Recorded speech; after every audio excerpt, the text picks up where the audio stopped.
Eu me chamo Délis de Leão Rodrigues de Souza, sou assistente social de formação e atual coordenadora da Casa Santa Dulce dos Pobres. É um abrigo institucional provisório aqui de Campinas, né? Organizado aí pela Caritas e cofinanciado pela Prefeitura Municipal de Campinas. A minha história na Caritas, ela começa há mais ou menos 2 anos e meio, né? Eu começo em um outro espaço também da Caritas, que é um abrigo feminino, e aí de lá eu conheço o abrigo emergencial, né? Em 2021 a gente ainda estava passando por um período pandêmico, né? A gente estava aí conseguindo naquela altura a vacinação, né, contra a Covid-19. E ainda estávamos lidando muito com essas problemáticas geradas pela pandemia, né? Então, o abrigo emergencial, ele começa aí, né? A história da Santa Dulce começa com esse formato de abrigo emergencial, que veio para atender essa demanda gerada pela pandemia, né? E hoje nós somos um abrigo fixo, né? Hoje somos um abrigo de passagem provisória e nós tivemos muitos desafios aí nesse período pandêmico, mas nada que também não, assim, algumas coisas também passamos neste provisório, né? Alguns desafios gerados pela Covid e os outros já são desafios que os abrigos, né, institucionais, eles passam por isso diariamente, né, que são esses desafios do próprio sistema, né, que não é uma coisa nova, né, são problemáticas já passadas aí, né, que se intensificou com a pandemia, né, de lidar com toda essa desigualdade, né, que a gente lida diariamente, o aumento também da população em situação de rua em decorrência da pandemia, né, que deixou muitas pessoas aí sem casa, sem emprego, né? Então é importante dizer desse número, né, que aumentou, assim, que as pessoas às vezes não têm ideia disso, né? Que a Covid-19 ela deixou essa grande sequela aí que a gente tem tentado fazer esse resgate, né, para que diminua novamente esse número de pessoas que estão em situação de rua, para que essas pessoas novamente se reorganizem em seus empregos. Então, a gente tem vários atendidos que hoje estão no serviço ainda em decorrência, né, dessas sequelas da Covid-19. Trazendo um pouquinho da característica, né, do nosso abrigo, a Casa Santa Dulce atende 40 pessoas hoje, né, é um abrigo misto, é o único abrigo aqui de Campinas também que atende os idosos, né, que ficam aguardando aí na fila de espera para a vaga de LPI, né, que são as instituições de longa permanência para idosos. Então, é um público muito misto, né, e isso também é desafiador. Esse desafio de convivência não é exclusivo da população em situação de rua, né? Isso em qualquer núcleo que você conviva, dentro de casa, às vezes com 4, 3 pessoas, 2 já geram um conflito ali, algumas questões de convivência, né? Então a gente tem, são desafios diários, assim, de convivência, que são pessoas distintas, né? Essa passagem que eles têm hoje lá no Santa Dulce, ela também é muito rápida. A gente fica em média com os moradores por 20 dias, no máximo 30, e aí nós encaminhamos para as outras casas, né? Que são os outros serviços que também temos da Caritas, né? Hoje tem a Antônio Fernando, a Santa Clara e a São Francisco. Tem outros serviços também da rede, então nosso papel a princípio é fazer esse primeiro acolhimento, né, com o usuário, garantir que ele tenha acesso ali a direitos básicos, né, que é a moradia, alimentação, acesso à documentação novamente, né, muitos chegam sem essa documentação. Fazer um primeiro contato, caso seja o desejo também do usuário, com a rede de apoio, se essa rede de apoio existir, né? A gente tem um número muito grande de pessoas que chegam e que não têm esse contato e que também não desejam por terem passado por alguns traumas. Então a gente precisa cuidar de tudo isso, né? cuidar também de toda essa fragilidade que o usuário chega ao serviço depois de ter passado muitas vezes até por situações violentas na rua, né, que a gente sabe que é uma população extremamente estigmatizada e a gente tenta desconstruir isso ao longo do tempo, né, todos esses traumas de novo e cuidar desses traumas passados na rua, isso nos atendimentos individuais, isso nas conversas que você tem nos corredores, né, não é só um atendimento individual, né, você acaba tendo uma convivência ali também diária, porque a gente divide o refeitório e nesse momento você acaba fazendo trocas também com os usuários, né? Além disso, a gente tem os espaços de assembleia, né? É um espaço democrático que todo mundo tem direito a voz e voto, né? Sobre a organização da casa, às vezes sobre um assunto mais específico, sobre a participação em um evento.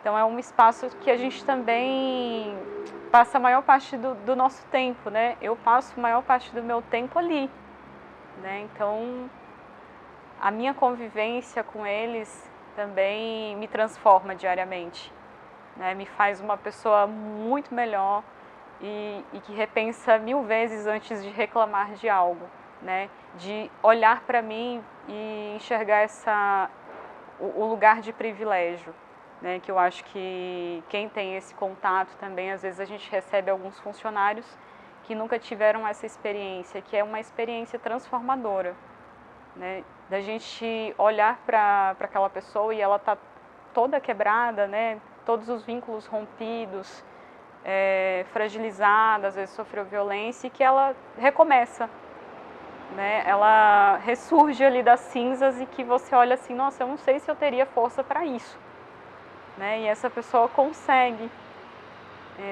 Isso é uma das partes mais gratificantes, assim, da gente acompanhar, né, esse desenvolvimento de novo da pessoa, dela se reerguendo e dela comemorando cada pequena conquista que às vezes a gente acha que, nossa, que, né, uma coisa tão simples para mim e que para aquela pessoa é um desafio e que para ela é uma conquista diária, né, o fato dela conseguir às vezes acessar um serviço de saúde, que é algo que é básico, né, para nós, dela conseguir, por exemplo, em uma assembleia, poder escolher o que ela quer comer, né? Ela não tinha esse direito da escolha lá fora e que nesse espaço ela tem esse direito, né? A gente faz esse espaço democrático da escolha do cardápio, por exemplo, que para nós parece algo simples, né? Mas que para eles traz um significado tão grande de poder voltar a escolher as coisas, né?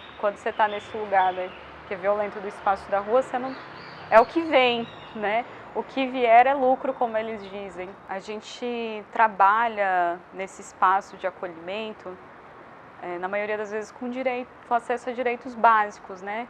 É uma garantia por lei, a gente sabe que todo mundo deveria ter acesso, né? O Sistema Único de Saúde é universal, mas quando estão nesse espaço, né, que é o espaço da rua, o acesso ele é difícil, né? Eu não vou dizer que é um acesso fácil, né? Não dá para a gente romantizar, né? Porque nesse espaço a pessoa não consegue manter muitas vezes uma rotina ali. E a gente sabe que tem um horário de funcionamento, que você precisa chegar um pouco mais cedo, que você precisa ter um endereço às vezes para passar numa atualização de um cartão do SUS, você precisa ter um telefone para receber uma ligação, para eles agendarem uma consulta, né? E aí isso acaba esbarrando nesse direito, né? Que é ter esse acesso também a um telefone para receber uma ligação que é muito simples, né? E que quando eles estão no abrigo eles conseguem acessar, que aí tem um telefone, tem um endereço, e aí quando tem um retorno de um exame, né? Quando tem um retorno de uma consulta, né? Eles conseguem ter o contato com essa pessoa, né? Hoje o atendimento imediato é do consultório na rua, né, que é um serviço público, né, da saúde, que funciona muito bem, mas que eles não estão 24 horas disponíveis, né? Mas para dar continuidade de fato, que é um serviço feito pelos centros de saúde, é muito mais dificultoso, né, para essas pessoas que estão nesse espaço. Então é um direito básico aí que as pessoas não sabem, né, dessa dificuldade, que quando tomam conhecimento disso, que tomam um susto, né? Mas como assim, né? Não conseguem acessar, dar continuidade, e às vezes acaba que a gente já recebeu, né? Um caso assim, como não tinha essa continuidade do cuidado de saúde, descobrir um câncer no grau 4, né? Descobrir alguma doença ali que poderia ter sido tratada se tivesse uma continuidade, se tivesse acesso a um telefone, se tivesse acesso, né, a esses aparelhos, né, públicos. Se fosse um pouquinho mais facilitado, né, a gente não tem essa busca ativa direto, ninguém vai te comunicar lá na rua que você tem uma consulta semana que vem, né, e como você vai chegar lá, né, porque tem a comunicação e tem os meios também da pessoa chegar, o recurso que ela precisa ter, né, então é bem desafiador e a gente acha que não, mas algumas pessoas acham que não, mas é muito desafiador, né, você garantir esse acesso para essa população específica. Esse trabalho, né, desenvolvido pelos abrigos, desenvolvido através aí dos abrigos da Cáritas, são essenciais para que a gente consiga reparar algumas falhas na história, né, que a gente volta lá atrás, né, um pouquinho aí, desde a libertação, né, a carta de alforria aos escravizados, e que lá atrás, né, foi dada essa carta de alforria, mas que não foram dadas oportunidades e que as pessoas continuaram trabalhando precariamente, né, porque não lhes foram garantidos os direitos também básicos, né, e continuaram exercendo, mas com a diferença é que existia uma carta de alforria aí, né, e hoje existe uma comparação, tá? Existe o sistema de cotas, né, que são políticas que são reparativas, né, que faz uma reparação histórica de um passado que foi muito pesado mesmo de Brasil, né, e aí a maioria hoje da população em situação de rua, isso é um dado estatístico, são pessoas pretas e pardas, né, e que esses espaços eles também cumprem com essa função de reparação histórica, né? Esses espaços garantem de novo que essa pessoa ela retome sua autonomia, que ela se reorganize, que ela tenha um cuidado humanizado, que é um trabalho prezado pela Cáritas, né? A gente utiliza de metodologias que humanizam essas pessoas, né, e que identificam ali uma singularidade em cada uma delas. Não existe um atendimento padrão, né, para todo mundo, né? A gente compreende a singularidade de cada um, a individualidade de cada um, respeitando, né, esse espaço, né, respeitando essa história de vida, trazendo esse resgate também para que ela consiga, né, novamente ali se emancipar, ter um espaço para moradia próprio, garantir o cuidado, né, para que ela continue nesse lugar, né, que a gente precisa que todo mundo tenha esse nível, pelo menos básico. A gente sabe que não dá para sonhar com um mundo utópico de garantia total de direitos, de moradia, de alimentação tão cedo, né, é um sonho. E aí eu consigo sonhar isso dentro da Cáritas, né, é um trabalho muito bacana e feito pela Cáritas Campinas e pela Cáritas pelo Brasil. Né, acho que o sentido geral da Cáritas é esse, né, de trazer essas pessoas como protagonistas de suas próprias vidas, né, fazer esse resgate da história de cada uma delas.